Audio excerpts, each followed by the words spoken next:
Louvar ao Senhor. Nós vivemos numa sociedade que tem uma cultura mínima a respeito de Deus, mas Deus é considerado praticamente uma figura folclórica.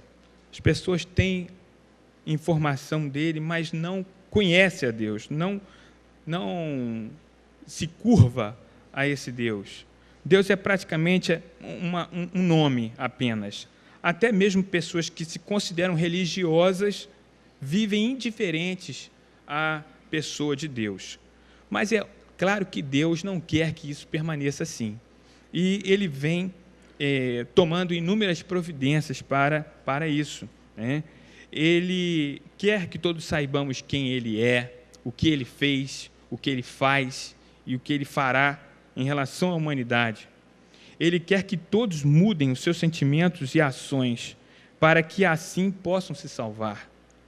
Para isso, então, ele vem agindo na história, tomando essas providências, e uma delas é a que nós vamos refletir nesta manhã, que é a sua revelação no Salmo de número 147. Vamos abrir nossas Bíblias em Salmo 147.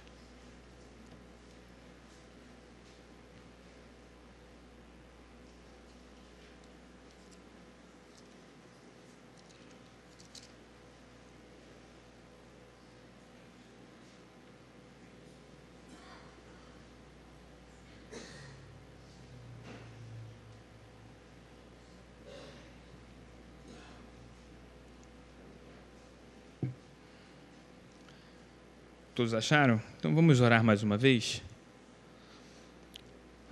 Nosso Deus e Pai, nós nos achegamos a Ti, Senhor, humildemente, elevando nossos corações agora ao Teu trono de graça, Senhor, pedindo, Senhor Deus, suplicando que o Teu Espírito venha falar aos nossos corações e de uma maneira que traga significado para este momento que estamos aqui contigo, Senhor, e assim possamos também sermos agradáveis a Ti, Senhor. Fala ao nosso coração, é o que nós te rogamos em nome de Jesus, Senhor. Amém, Pai. Leiamos a palavra do Senhor. Diz assim: Louvai ao Senhor, porque é bom cantar louvores ao nosso Deus. Isto é agradável, decoroso é o louvor. O Senhor edifica Jerusalém, congrega os dispersos de Israel, sara os quebrantados de coração e liga-lhes as feridas. Conta o número das estrelas, chamando-as a todas pelos seus nomes. Grande é o nosso Senhor, e de grande poder. O seu entendimento é infinito. O Senhor eleva os humildes e abate os ímpios até a terra. Cantai ao Senhor em ação de graças. Cantai louvores ao nosso Deus sobre a harpa. Ele é que cobre o céu de nuvens, que prepara a chuva para a terra e que faz produzir erva sobre os montes, que dá aos animais o seu sustento e aos filhos dos corvos quando clamam. Não se deleita na força do cavalo, nem se compraz na agilidade do varão. O Senhor agrada-se dos que o temem e dos que esperam na sua misericórdia. Louva, ó Israel, ao Senhor. Louva, ó Sião, o teu Deus, porque ele fortaleceu os ferrolhos das suas portas. Abençoa os teus filhos dentro de ti. Ele é quem pacifica os teus termos e da flor da farinha te farta. Quem envia o seu mandamento à terra, a sua palavra corre velozmente. Quem dá a neve como lã, esparge a geada como a cinza. Quem lança o seu gelo em pedaços, quem pode resistir ao seu frio? Manda a sua palavra e os faz derreter, faz soprar o vento e correm as águas. Mostra a sua palavra a Jacó, e os seus estatutos e os seus juízos a Israel. Não fez assim a nenhuma outra nação. E quanto aos seus juízos, não os conhecem. Louvai ao Senhor.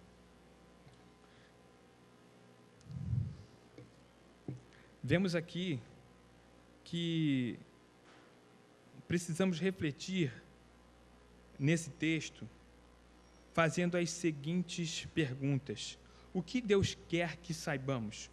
O que Deus quer que sintamos? O que Deus quer que façamos?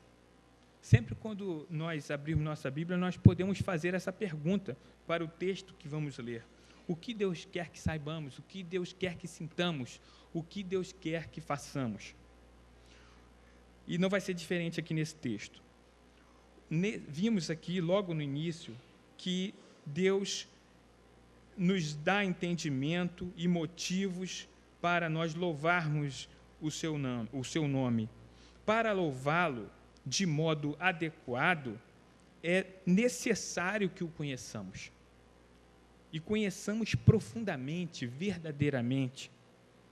Ele inicia então falando que ele vai falar quem Deus é, mas ele não vai falar das suas qualidades. As qualidades vão ficar patentes nas ações que Deus tomou. Ele, em vez de falar dos atributos de Deus somente, ele vai falar da prova desses atributos, das evidências desses atributos pelas ações que Deus já realizou. Então, ele mostra as evidências. No versículo 2, ele diz que o Senhor edifica Jerusalém, congrega os dispersos de Israel. Assim como Deus congregou os dispersos de Israel, levando em consideração, obviamente, o tempo em que esse salmo foi composto, nós, em paralelo, podemos também ter essa mesma experiência, porque lendo as Escrituras, nós sabemos que Deus também nos congregou em um povo adquirido pelo sangue de Cristo. Então, naquele tempo, o salmista estava dizendo que o Senhor congregou os dispersos de Israel. No nosso tempo, nós podemos também falar dessa experiência, porque nós a vivemos. Nós somos uma nação que foi comprada pelo precioso sangue de Cristo. Deus manifestou o seu gigantesco amor, o seu infinito amor pela humanidade, ao dar o seu Filho unigênito para morrer na cruz por nós. E a sua morte e ressurreição trouxe a realidade da Igreja de Cristo. E não somente a morte e ressurreição, mas outro evento importante, que foi Cristo enviar o seu Espírito, o Consolador. E assim foi possível congregar pessoas de diversas etnias, de passados dos mais variados, mas com uma única experiência em comum, a experiência da salvação, da conversão. Então, esse versículo 2 aqui é algo que todos nós nos assemelhamos ao salmista de forma muito contundente, de que o Senhor trouxe ovelhas dispersas e colocou todas num aprisco único. E isso é uma obra enorme, porque a Igreja de Cristo está espalhada em todo o mundo. Vejam, lembram-se do vídeo que o irmão Patrocínio acabou de trazer para nós? Incrível, irmão Patrocínio, como Deus age. Eu estava justamente planejando trazer esse vídeo para a mensagem, mas eu imaginei assim, nós estamos em campanha de missões mundiais, vamos deixar o Patrocínio trazer o vídeo dele, e foi exatamente o que eu estava planejando trazer, porque a Igreja de Cristo está espalhada por toda a terra, e no meio daquela calamidade, o templo ruiu, mas a igreja estava firme, adorando, louvando esse Deus que é poderoso para congregar num único povo pessoas reconciliadas com Deus. E essa igreja que louva dessa forma, que poder ela tem para manifestar para o mundo, para testemunhar para o mundo quem Deus é. E é isso que é a vontade de Deus. A vontade de Deus para nossas ações é que a sua igreja proclame esse Deus amoroso, maravilhoso, misericordioso. Ele é um Deus pessoal. No versículo 3 e 4, fica muito claro isso, que Deus sara os quebrantados de coração, liga-lhes as feridas. E no versículo 4, fala desse poder magnífico de Deus, de conhecer, está escrito aqui de forma poética, que Deus conhece as estrelas e sabe o nome de cada uma delas. Ele está se referindo a nós, a humanidade, as milhares de pessoas vivendo em todo o planeta. Deus conhece cada indivíduo, particularmente, a realidade de cada um. E é por isso que Deus tem condições de sarar os quebrantados de coração. Ele traz saúde espiritual para as pessoas. Ele tem essas condições porque Ele conhece cada um em particular. Ele te conhece. Deus conhece as suas mágoas, as suas frustrações, as suas alegrias, as suas conquistas. Deus te conhece por inteiro. E Ele quer interagir na sua vida, trazendo mudanças. Mudanças, evidentemente, para melhor. Porque Deus é um Deus pessoal. Não é um Deus que trata a humanidade em escala. As ações dele não são em escala. Ele quer você, quer um relacionamento íntimo contigo. Por isso é um motivo substancial para nós o louvarmos. Mas Deus aqui, como o autor, o salmista fala, do seu grande poder, do seu grande entendimento, que é infinito. Deus não é só força, não é só ciência, não é só poder. Deus é justo e misericordioso. Ele faz justiça com o ímpio e exerce misericórdia para com os humildes. Veja o que está aqui no versículo 6. O Senhor eleva os humildes e abate os ímpios até a terra. Deus nos fez,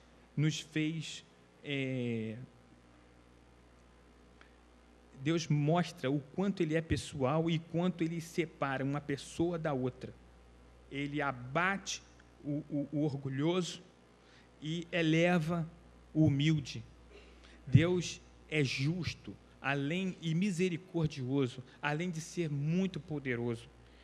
Já imaginaram como seria Deus se Ele não tivesse esse atributo, misericórdia? Ou sem um atributo, justiça? Muitos deuses inventados pela mente humana, muitos não, se não todos, os deuses que são produzidos pela criatividade humana, não tem como ter essa justiça que Deus manifesta. Só o Deus único, que existe por si mesmo, tem justiça plena. E essa é a grande diferença. Deus se distingue de tudo que foi inventado pelo homem, porque Ele é justo. Isso é uma evidência clara de Deus ser único, a sua justiça e a sua misericórdia. São qualidades que não existem, não pode ser encontrada em ninguém. Deus nos fez pensar em muitas verdades acerca dele próprio nesse salmo. Que sentimento, esse conhecimento aflora no seu coração, faz aflorar no seu coração? Eu quero que você pense nisso. Nos versículos 7 a 11, o salmista continua a nos persuadir de que Deus é digno de nossas ações de graças. Ele cuida com todo o zelo da sua criação. Ele vai falando que ele cobre os céus de nuvens, ele dá aos animais o seu sustento, Deus zela pela sua criação. E chegando no versículo 11, ele diz assim: o Senhor agrada-se dos que o temem e dos que esperam na sua misericórdia.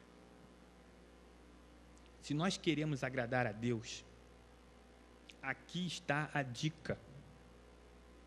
Se em nosso coração reside o desejo de agradar a Deus, aqui está a resposta para esse anseio. Veja o que diz o versículo: o Senhor agrada-se dos que o temem e dos que esperam na sua misericórdia. É aqui, é nisso aqui que nós devemos nos apegar, se queremos de fato agradar a Deus. Qualquer esforço que saia do que está escrito aqui é vão, porque Deus se agrada dos que o temem e dos que esperam na sua misericórdia. Que revelação maravilhosa, que feedback incrível que Deus nos dá para podermos nos apresentarmos a Ele de forma que o agrade. Deus distingue, portanto, as pessoas uma das outras. Ele quer dar essa resposta, Ele quer se agradar de você, Ele quer dar essa resposta ao que você é. Ele está pronto. É óbvio que Deus quer dar o seu melhor para todos, mas Ele está buscando aqueles que o agradam. No versículo 12 em diante, na experiência do salmista, nós vemos que Deus cuida do seu rebanho com diversos bens, conselhos, estatutos e bênçãos diversas. Deus enriquece seu povo com bênçãos espirituais e materiais. Nada escapa aos seus olhos e controle. Nunca os abandona. E nós podemos ter plena confiança e esperança no seu grande amor. Esses versículos vão mostrando o cuidado de Deus com o seu povo, em fornecer a esse povo a sua verdade, as suas diretrizes para uma vida feliz, uma vida reta, uma vida produtiva, para que o seu povo seja referência para o mundo. Tudo isso Deus proporcionou ao homem e proporciona a cada um de nós. Esse é o cuidado de Deus. Bênçãos espirituais para nós e bênçãos materiais também Ele nos dá. Ele tem nos sustentado. Portanto, depois de lermos na íntegra esse salmo, você pode fazer a seguinte pergunta a si mesmo: quem, além de Deus, poderia proporcionar a um homem todas essas coisas? Ninguém, né? Quem poderia proporcionar ao homem todas essas coisas? Ninguém, só Deus. Muitos precisam despertar dessa indiferença religiosa e viver com Deus e para Deus. Deixar de se dirigir a Deus somente para fazer pedidos, como alguém que liga para um call center de um delivery qualquer e despeja lá os seus pedidos. Deus quer nossas ações de graças verdadeiras, legítimas. Deus quer ver um coração desejoso de agradá-lo. A reflexão, portanto, sobre esse salmo deve produzir sentimento de gratidão. A gratidão é uma demanda da nossa experiência, da experiência de vida cristã. É um imperativo. O salmista aqui está dando um imperativo de sermos agradecidos a Deus. E nós podemos expressar essa gratidão de diversas maneiras. Nós podemos verbalizar essa gratidão através de orações, de cânticos, e também podemos manifestar essa gratidão através da nossa fidelidade, a nossa obediência aos comandos de Deus. Isso me fez lembrar aquele salmo, salvo engano, no 116, que fala: que darei eu por todos os benefícios que o Senhor tem me dado? Ele faz essa pergunta e depois ele mesmo responde: eu tomarei o cálice da salvação. A forma de manifestar gratidão a Deus é obedecendo, é fazendo aquilo que Deus espera que façamos, é receber o perdão ofertado por Deus, fazer uso dele, da salvação, da esperança que ele nos dá, é viver uma vida de fidelidade, é uma forma, e obedecer aos seus comandos, obedecer desde o princípio, obedecer se entregando ao batismo, se dispondo para ser batizado e viver uma nova vida com Cristo. Esse é o primeiro passo de todos, né? A obediência a um comando do Senhor Jesus, e dali por diante obedecê-lo em tudo, sendo um ministro da reconciliação, pregando as boas novas, testemunhando desse Deus maravilhoso, mesmo quando as evidências mostram outra coisa. Aquele vídeo é muito explicativo, o vídeo que acabamos de assistir é muito explicativo. Tudo estava demonstrando ali que havia motivo só de choro, mas a igreja de Cristo estava regozijando no Senhor. É essa mensagem que precisamos levar ao mundo. Só corações agradecidos, só corações que conhecem profundamente o Senhor, manifesta esse louvor verdadeiro, legítimo.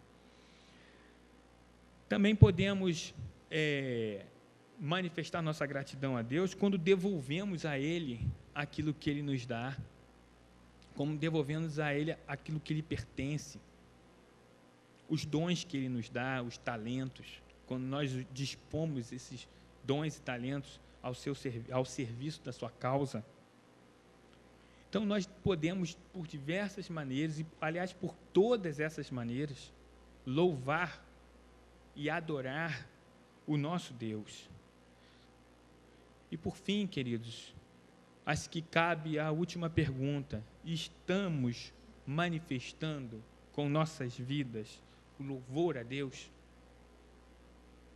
Essa mensagem precisa ter eco, reverberar no nosso coração. Estamos louvando a Deus, estamos manifestando a nossa gratidão a Deus dessa forma que o salmista nos estimula a fazer? Que Deus nos abençoe e vamos louvar a Deus com muito ânimo, um hino que é muito lindo, que é muito animado, é o hino de número 126, Louvai. Vamos louvar então com toda a energia que nós temos. Hino 126, do cantor cristão.